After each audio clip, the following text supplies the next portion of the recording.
내 마음의 노래 144장 부르겠습니다.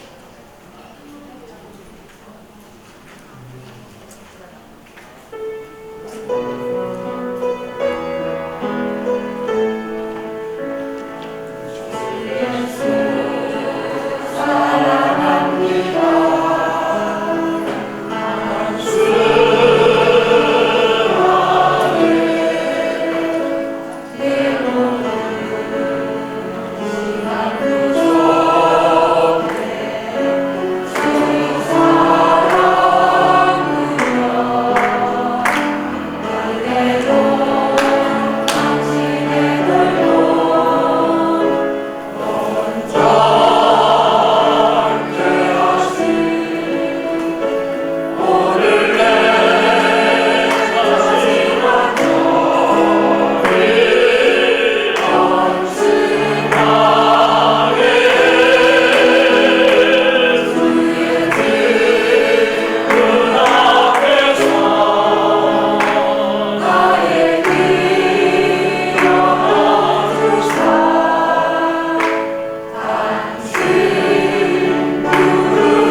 921점.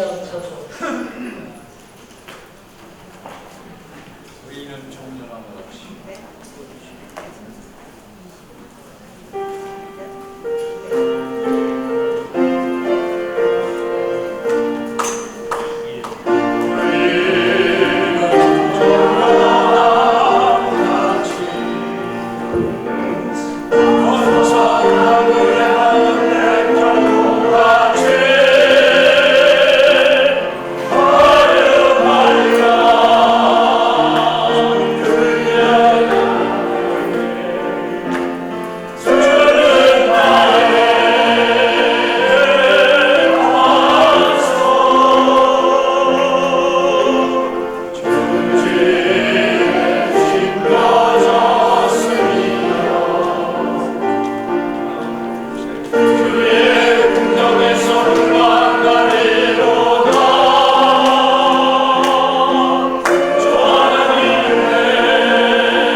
다시 아멘이로다. 하늘의 반석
우리 하나님만 드시죠. 64장입니다. 내 마음의 노래 64장です。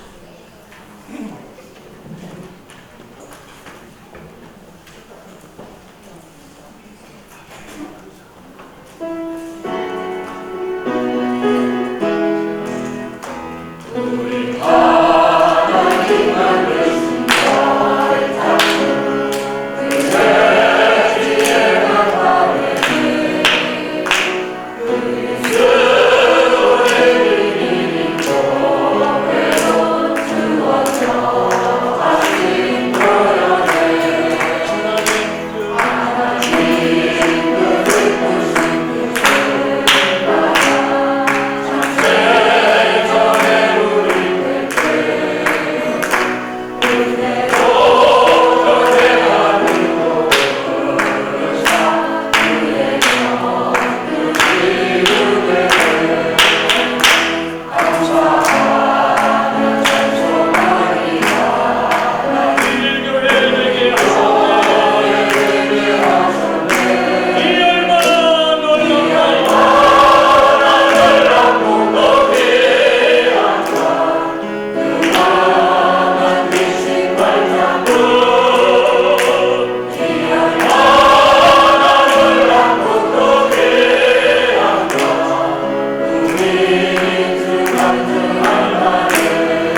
잘 들리세요?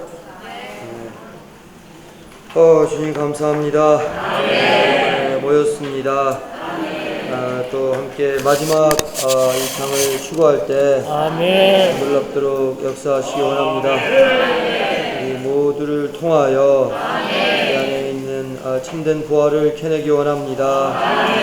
우리의 생활에 적용이 되기 원합니다. 우리의 입술과 마음에 함께 하시기 원합니다. 주님을 찬양합니다. 아멘. 오늘 마지막 장에 왔습니다. 제목을 다 같이 선포해볼까요? 신약의 사역 안에 있는, 그리고 신약의 사역자들 가운데 있는 인도 직분. 다시 한번요. 신약의 사역 안에 있는, 그리고 신약의 사역자들 가운데 있는 인도 직분. 그리고 소제목 제가 할 부분만 한번 읽어봅시다. 소제목이요. 유일한 한 인도 직분. 그 다음 페이지. 사도들의 가르침 안에 있는 인도 직분. 거기까지만. 저는 이 두 소제목을 10분 안에 다루기로 되어 있습니다. 첫째는 신약 제목이 신약의 사역 안에 있는 사역자들한테 인도 직분인데요. 이 인도 직분이 유일하다는 겁니다. 이 신약의 인도 직분이 유일해요. 근데 사실 저도 이걸 처음에 들었을 때 이해가 안 갔습니다. 그 교회 안에 처음 이제 좀 들어왔을 때 청년 때인데 왜 인도 직분이 유일할까? 가정에 있으면 아빠 엄마가 인도 직분이고, 회사에 있으면 부장님 과장님, 학교에 있으면 교장 선생님 담임 선생님 인도 직분, 여러 인도 직분이 있을 법도, 교회 안에서도 여러 인도 직분이 있을 법도 한데 왜 유일하다고 할까? 처음에 제가 교회 생활에서 이해를 못했어요. 근데 여기서의 말하는 인도 직분은 그냥 평상시에 세상에서 말하는 인도 직분과 다릅니다. 이 제목에 뭐라고 되어 있습니까? 신약의 사역 안에 있는, 그리고 신약의 사역자들 가운데 있는 인도 직분. 즉, 이 인도 직분은 간단히 말해서 사역 안에 있는 인도 직분입니다. 그것도 신약의 사역. 여기서 이제 인도 직분을 이해하려면 사역을 이해해야 돼요. 근데 사역이 무엇입니까? 그분이 일의 내심이죠. 그래서 이 사역은, 성경에서 말하는 사역은 영어로는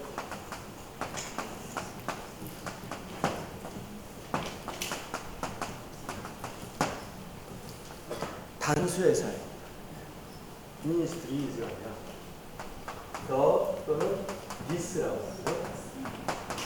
그 사역. 물론 성경에 복수의 미니스트리즈도 있어요. 제가 알기로는 고린도전서 12장 5절 요거 하나만 미니스트리즈라고 복수형으로 한 걸로 알고 있어요. 물론 바울이 자기 개인 사역을 얘기하고, 그런데 성경은요 전체적으로 통틀어 할 때 이 복수의 사역보다 단수의 사역을 월등하게 강조합니다. 어딜 보더라도, 사도행전 보더라도, 고린도전서 보더라도 그 사역, 이 사역. 그래서 이거 사역은 사실 하나의 사역, 유일한 사역이 있다는 것입니다. 나도 이 사역이 있고 당신도 이 사역이 있고, 그건 어떤 면에 직분과 같아요.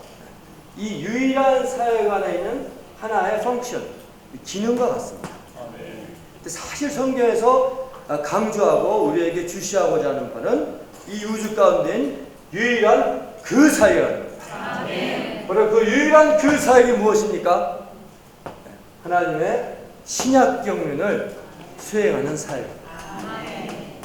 좀 이따가 하겠지만 이 하나님의 신약 경륜은 그분 자신을 우리 안으로 온전히 분배하심으로 그분 자신만을 표현하는 것입니다. 오직 이 사역밖에 없습니다. 하나님께는 이 꿈밖에 없습니다. 이 유일한 목적을 위해서 그분은 지금도 달려가고 계시고 사역하고 계십니다. 그런데 이 사역과 밀접한 관계에 있는 것이 인도직분입니다. 이 인도직분은 엄밀하게 얘기해서 사역을 강화하고 사역을 지지하고 사역을 지탱하고 사역을 보호하고 있습니다. 인도직분이 없으면 이것이 흐지부지하면 좌절입니다. 왜 한 인도직분입니까? 하나의 인도직분입니까? 뭐라고 하였습니까? 맨 첫째로 뭐하였어요? 읽어보세요. 시작. 신약에는 오직 한 사역이 있고 사역 안에 인도직분도 오직 하나. 아멘. 거기까지요. 왜 그렇죠? 이것이 한 사역이기 때문에 이 인도직분도 하나의 인도직분입니다. 만약에 이 우주 가운데 두 개의 사역이 있다면은 두 개의 인도직분이 될 수도 있겠죠. 그렇지 않습니다. 그러면 이거는 왜 또 한 사역일까요? 한번 다음 페이지에 있긴 하는데 읽어오신 분. 이 한 사역을 창출하신 근원이신 분이 하나이십니다. 그 근원이신 분이 누구죠? 삼위하나님. 아버지와 아들과 그 영이 동본질 동전제 상원의지하시는 유일하신 한 분이시기 때문에 이분의 사역도 유일하고 인도직분도 유일한 것입니다. 이런 맥락을 이해하셔야 돼요. 마치 나무와 같습니다. 나무는 줄기가 하나예요. 가지는 많을 수 있어요. 미니스트리 기능들은 많이 있을 수 있지만 이 가지가 이 한 줄기에서 나오는 하나의 진액을 빨아들이고 있기 때문에 이거는 지금 한 흐름 안에 있습니다. 하나. 우리가 왜 살죠? 혈액순환 때문에 살죠. 우리 혈액순환도 모세혈관을 다 입으면 지구를 몇 바퀴 돈다고 합니다. 그 정도로 많은 갈래들이 있지만 실제 그 원 근원에서 뿜어내는 심장에서 뿜어내는 줄기는 한 줄기 대동맥입니다. 대동맥에서 확 하나로 나왔기 때문에 딱 해가지고 또 나중에 다 해가지고 결국 하나로 대정맥으로 탁 들어가요. 이해가 되시죠? 네. 그래서 그분이 한 분이시고 사역이 한 분이시고 인도직분이 하나이기 때문에 이 한 흐름 안에서 우리는 공급을 받고 있습니다. 아멘. 할렐루야. 아멘. 근데 이 인도직분은 세워가지고 되는 것이 아니라 뭐죠? 생명에 따라 실제적인 필요에 따라 상황에 따라. 그래서 인도직분은 생명의 성장에 형성되며 무엇의 산물? 필요의 산물입니다. 특별히 그 시대에 있어서의 필요의 산물이 인도직분입니다. 그 다음 보면 이제 유일한 인도직분은 바로 사역이 하나이기 때문이라고 아까 설명드렸죠. 기독교가 분열된 것은 많은 인도직분이 있기 때문입니다. 이 인도직분, 이 흐름 외에 다른 흐름을 할 때 또 하나의 인도직분이 있고 또 하나의 단체가 생깁니다. 여기 보면은 한 무리를 거느리고 그 인도를 받는 영역이 생겨서 결국은 뭐가 되냐? 분파, 분열이 생깁니다. 그러나 몸은 하나이기 때문에 절대로 나누어질 수가 없는 것입니다. 이 한 흐름을 받아들이기 원합니다. 한 사역, 한 인도직분 안에 머물기 원합니다. 그렇지 않으면 계속 분열되고 그것이 기독교의 역사가 되어버렸죠. 그 다음 이제 두 번째, 몇 분 남았어요? 1분 전이에요. 사도들의 가르침 안에 있는 인도직분, 이거를 하는데, 이 인도직분이 아까 그것은 이제 하나님의 신약경, 사도들의 가르침은 하나님의 신약경 안에 있고 이 신약경륜에 우리는 묶여 있는 것입니다. 그래서 디모데 보고 다른 이 하나님의 신약경륜에 믿음 안에 있는 하나님의 경륜에 다른 걸 가르치지 말라고 그랬고 사도 요한도 이 가르침, 이 하나의 가르침 안에 머물지 않고 다른 걸 가져간 사람들은 받아들이지도 말고 인사도 하지 말라고 그랬습니다. 굉장히 강력한 인도직분입니다. 근데 성경에 마지막으로 1분 남아서 성경에서도 인도직분이 하나라는 걸 계시해요. 사도행전 2장부터 12장까지 누가 주인공입니까? 베드로. 베드로가 그 경륜형을 받고 딱 설파하고 나면부터 계속 베드로의 인도직분 안에 하나의 흐름을 형성하고 있습니다. 베드로와 버금가는 흐름이 없어요.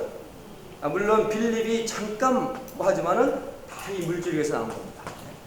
그런데 13장부터 28장에 보면은 누가 주인공입니까? 바울. 즉 바울이 본 계시에 따라서 하나의 인도직분 한 흐름을 가져오죠. 한편에서는 바울이 이렇게 하고 있는데 한편에서는 베드로가 이렇게 하고 있습니다. 이런 게 없어요. 참 기묘해요. 12장까지는 그렇게 하는데 딱 하나의 흐름. 사역의 흐름이 하나요. 인도직분이 하나입니다. 저 우리에게도 이러한 본이 있음을 감사합니다. 제가 자꾸 사람의 이름을 높이면 안 된다고 하는데 이상성 제임을 얘기하지 않을 수 없습니다. 그래서 시대에 따라 이런 흐름이 있었거든요. 그 이전에 마틴 루터 때 이신칭의 사역과 인도직분을 해방했습니다. 근데 그 당시 마틴 루터 때에도 쯔빙그링이나 슈벤크벨트와 같이 뛰어난 진리를 산출한 사람이 있었어요. 근데 그 사람들이 지금은 이신칭인데 자기 걸 꽉 붙잡고 그래서 결국은 빛을 못 보이겠죠. 많은 경우에 그렇습니다.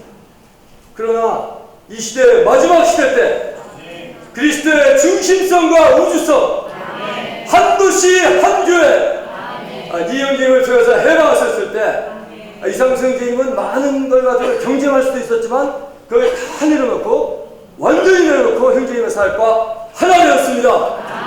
우리도 이러한 본을 본받기 원합니다. 침례요한도 참 이걸 본받았으면 좋았을 텐데 주 예수님 한 사역 한 인도직분 이 안에 끝까지 머무는 자 되기 원합니다.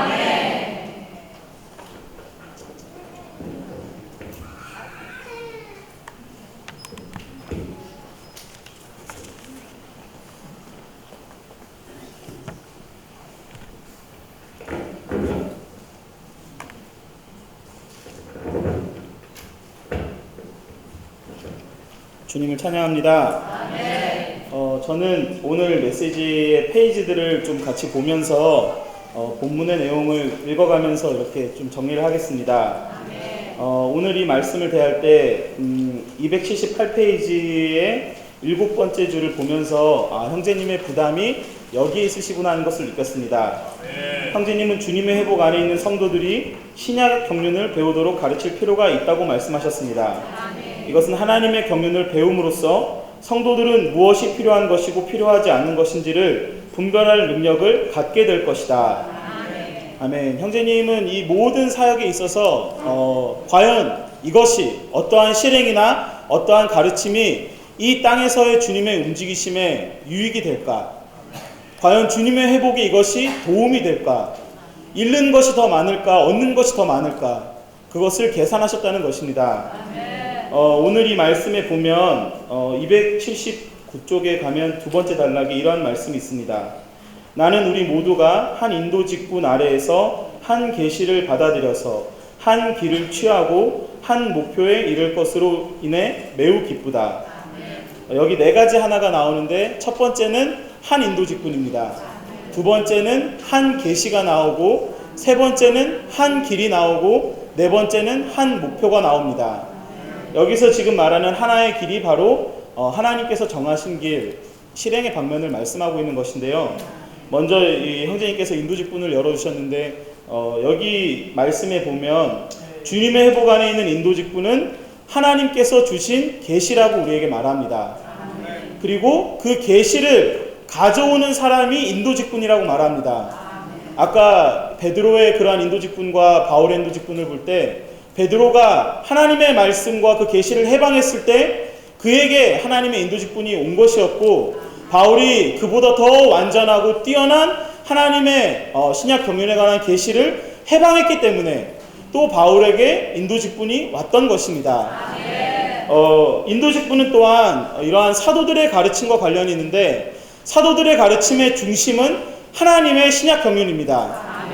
여기 272쪽에 밑에서 세 번째 줄에 보면 이렇게 나와 있습니다. 사도들의 가르침은 하나님의 신약 경륜에 관한 것이다. 하나님의 신약 경륜은 과정을 거치신 3일 하나님을 그분께서 택하시고 구속하신 사람들 안으로 분배함으로 그리스도께서 그분 자신을 표현하는 한 몸을 얻으시고 3일 하나님께서 새 예루살렘 안에서 하나의 완전하고 영원한 표현을 얻으시도록 하는 것이다. 이러한 하나님의 신약 경륜의 가르침에 따라서 우리는 제한받고 통제받아야 합니다. 우리가 전하고 가르치는 것은 하나님의 신약 경륜이라는 계시에 의한 인도 직분에 의해 제한받고 통제받아야 하는 것입니다. 여기 그 278쪽의 그 사실상의 인도 직분이라는 제목 위에 보면은 이러한 말씀이 있습니다. 우리는 반드시 하늘에 속한 이상 곧 신약 경륜의 계시에 의해 제한받아야 한다. 우리는 정말 하늘에 속한 이상을 보아야 하고 또 보아야 하고 완전히 볼 때까지 그것을 보아야 합니다. 또한 완전히 보았다 하더라도 그걸 자주 보지 않으면 사람은 참 쉽게 잊어버리는 것 같습니다. 계속 볼 필요가 있는 것 같습니다. 작년 저희가 2015년 6월에 저희가 이제 성남교회가 같이 그 신춘 중국어 특별 집회 5주 말씀을 다뤘었는데요. 그때 아마 기억이 나실 겁니다. 하나님의 말씀에 신성한 계시를 다루면서 거기에 신성한 계시에는 중심 노선이 있고 보충 요점의 노선들이 있고 ip사귀와 가지들이 있다고 했습니다. 모든 계시가 중요하지만 거기에 중심이 되는 항목이 있는데 하나님의 말씀, 3일 하나님, 하나님의 경륜, 모든 것을 포함하신 그리스도, 그리고 생명 주시는 영, 그리스도의 몸, 새 예루살렘, 이 7가지 항목이 중심이고 모든 믿는 이들을 받고 우리가 어떻게 대해야 되는지는 이 7가지 항목에 의해서 우리가 철저히 제한받아야 된다고 했습니다. 계시 안에서도 이러한 중심 노선이 있는 것입니다. 그렇다면 여기 이제 그 다음에 이제 아까 그 한 계시에 대해서 말했고 세 번째는 이제 한 길에 대해서 말했는데요. 저는 이 한 길, 이 하나님께서 정하신 길을 말할 때 오늘 말씀에서 두 단어를 붙잡았습니다. 하나는 공급, 다시 말해서 분배라는 단어고요. 다른 하나는 연합이라는 단어입니다. 여기 그 276쪽과 277쪽을 보시면 276쪽에는 다른 언어들로 말하는 것에 대한 어떠한 그 상황에 대해서 형제님이 말씀하셨고 277쪽에서는 로스앤젤레스시가 지진으로 무너져서 바다에 없어질 것이다. 그러한 예언의 흐름이 있었다는 이 두 가지를 말씀하고 계십니다. 형제님이 이 말씀을 하시면서 이러한 말씀을 하셨습니다. 277쪽의 밑에서 세 번째 줄을 보시면 이런 식으로 다른 언어로 말하는 것은 생명을 공급하지도 못한다. 우리는 무엇이 공급되는지를 보아야 합니다. 과연 우리가 어떠한 실행을 했을 때 그 안에 생명이신 그리스도께서 하나님 자신께서 우리에게 공급되고 있는가? 우리의 실행이 그리스도를 분배하고 있는가? 생명을 분배하고 있는가? 우리는 그것을 보아야 합니다. 또한 그 다음에 277쪽의 10번째 줄을 읽어드리겠습니다. 오순절 운동의 가장 큰 피해는 바로 믿는 이들이 3일 하나님과의 내적인 유기적인 연합을 귀히 여기는 것을 어렵게 만든다는 점이다.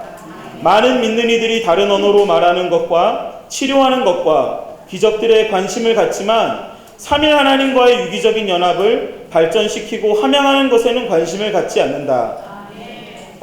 주 예수님, 이 시대의 하나님의 구원은 우리의 혼의 변화에 초점이 맞춰져 있습니다. 그렇기 때문에 우리는 반드시 어떠한 밖의 일이나 실행을 했다고 해서 만족해서 되는 것이 아니라 우리의 혼이 과연 3일 하나님으로 적셔졌는가? 내가 내적으로 과연 3일 하나님과 연합되고 있는가?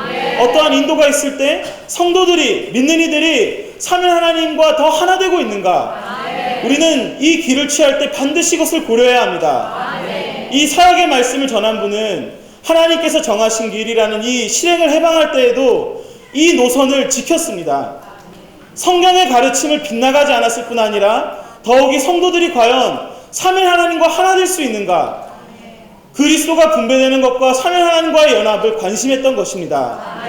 많은 실행들이 기독교와 믿는 이들이라는 그리스도인이라는 그 이름 안에서 많은 실행들이 이루어지고 있지만 우리는 정말 점검해 볼 필요가 있습니다. 그리스도가 분배되고 있는지, 삼위 하나님과 연합되고 있는지, 우리는 이것에 대해 분별하는 능력을 단지 몇몇 성도들만이 아니라 모든 성도들이 가져야 합니다. 주 예수님 마지막으로 한 목표가 있습니다. 272쪽에 7번째 줄을 읽어드리겠습니다. 유일한 한 인도 직분은 그리스도의 몸을 위해 그 영의 하나를 지키기 위한 것이다. 그 다른 언어들을 말하는 것에 대해서 얘기하실 때도 과연 믿는 이들이 건축되는가, 이것이 건축되게 하는 것인가.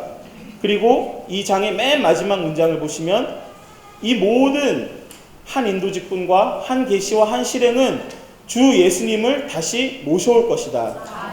바로 단지 어떤 영혼 안에 가서 그냥 우리가 하나 되고 이런 것이 아니라 실질적으로 이 땅에 어린 양의 신부인 한 신부가 이 땅에 나타남으로써 실질적으로 주님을 다시 모셔오는 것이 우리의 목표입니다. 많은 어떤 그리스도인 사역자들 중에 정말 영적이고 신성하고 귀한 것이 있었지만 이러한 한 목표를 보지 못했기 때문에 그리스도의 몸과 자신을 격리해서 자신을 특별하게 여기는 것으로 인해서 많은 어려움을 준 것들이 있습니다. 예를 들면 신비주의 운동이 그러한 예 중에 하나인데요. 형제님은 정말 이러한 것을 말씀하실 때 그것은 귀한 것이지만 그것을 공개적으로 말하고 성도들에게 그것을 권유하기는 어려움이 있다고 하셨습니다. 왜냐하면 그들이 이러한 한 목표에서 빗나갔기 때문입니다. 우리는 정말 한 인도 직분이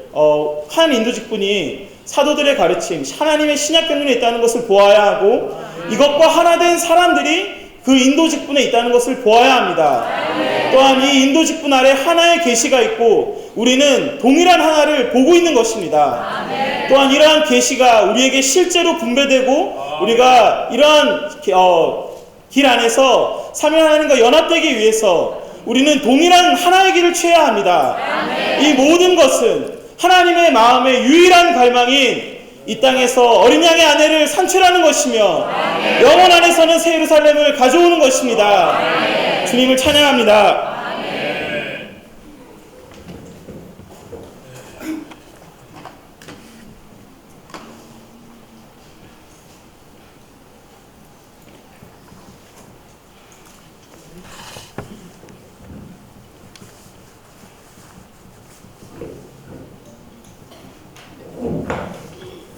주 예수님, 아멘.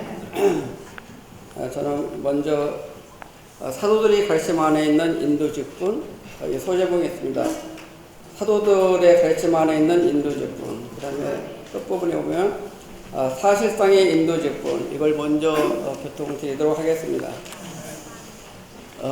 구약에서 하나님께서 이스라엘 백성들과 어떤 관계를 맺고 이스라엘 백성들을 인도하신 것은 첫 번째는 하나님이 직접 말씀하심으로 인도하셨습니다.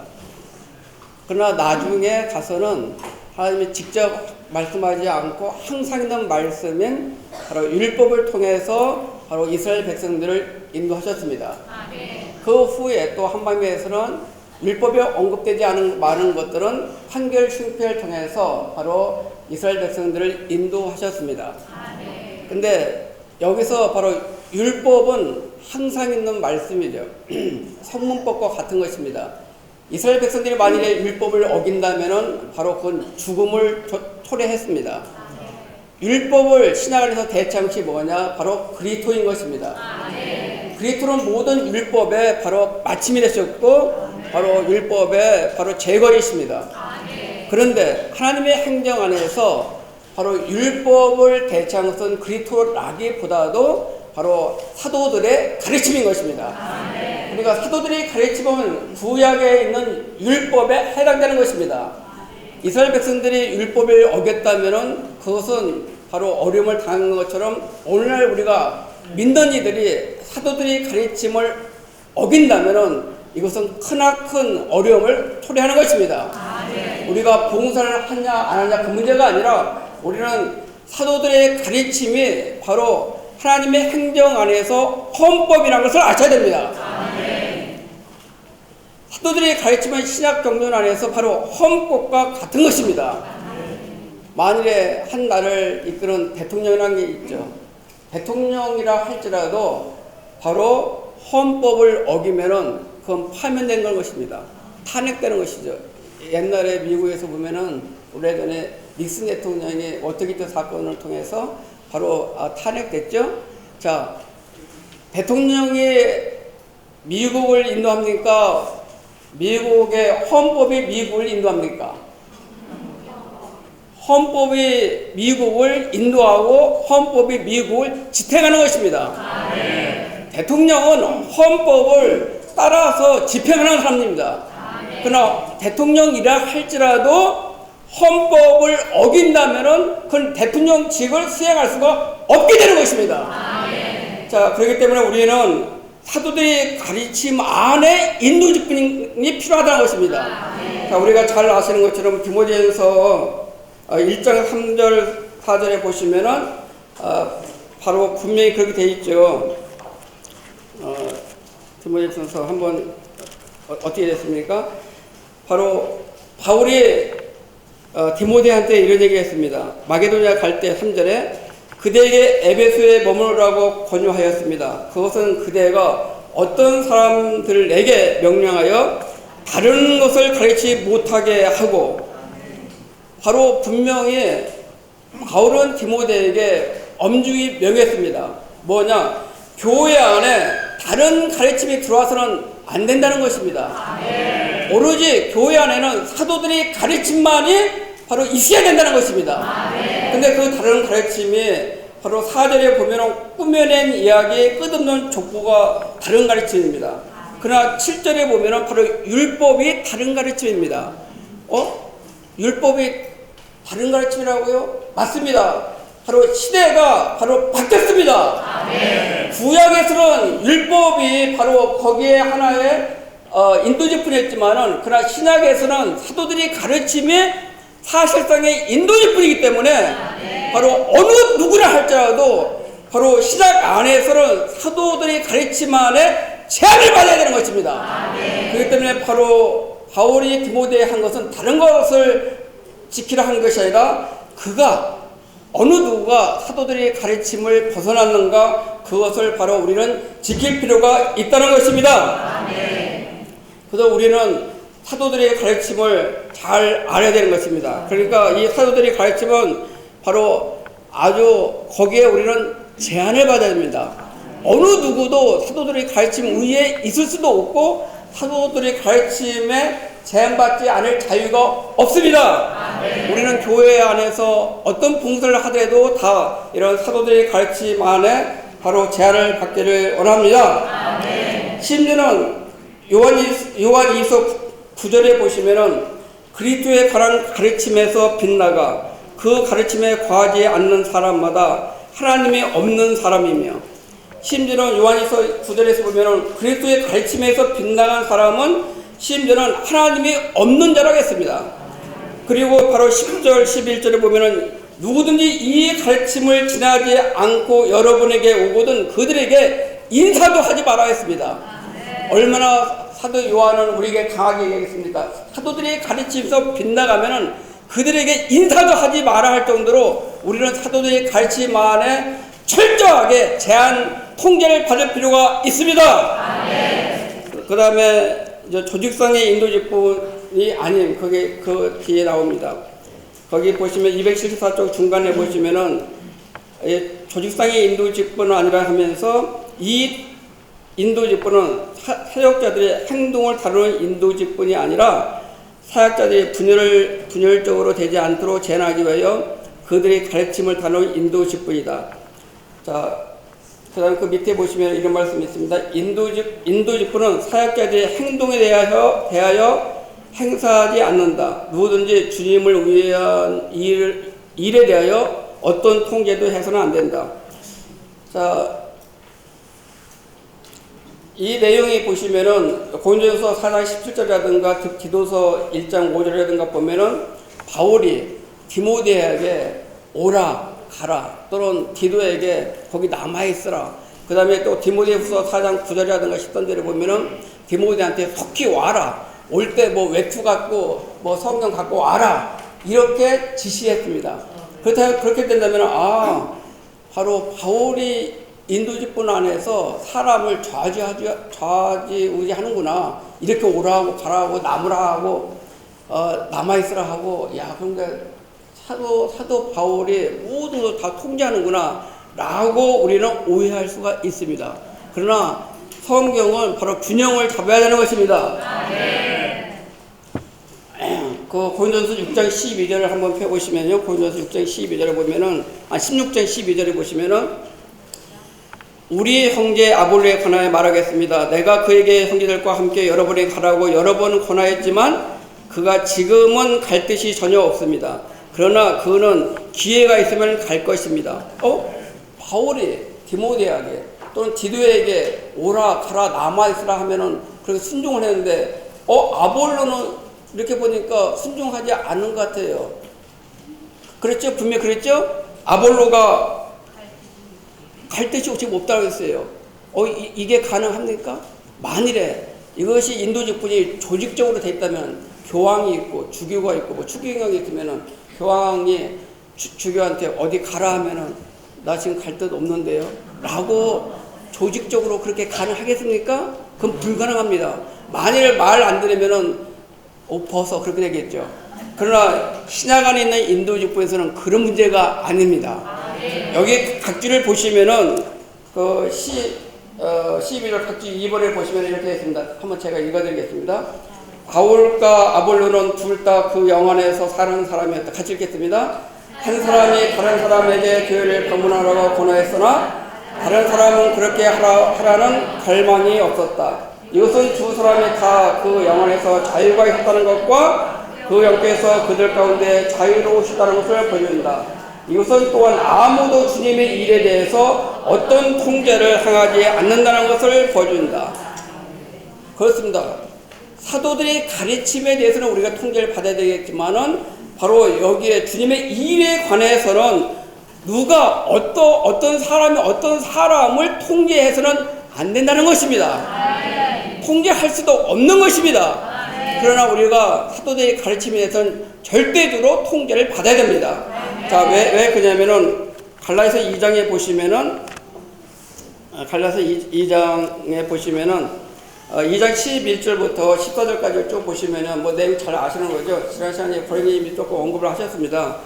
바로 게바가 안디옥에 왔어요. 안디옥에 게바가 베드로입니다. 근데 여기에 바로 이제 12절에 야고보에서 어떤 사람이 왔어요. 그러니까 게바가 늘 이방인들과 함께 음식을 먹다가 바로 이제 할례 받는 사람들이 이방인과 함께 음식을 먹네? 라는 말을 들을까봐 두려워서 바로 뒤로 물러갔어요. 그래서 13절에 보면은 바로 위선을 행했어요. 유대인들이.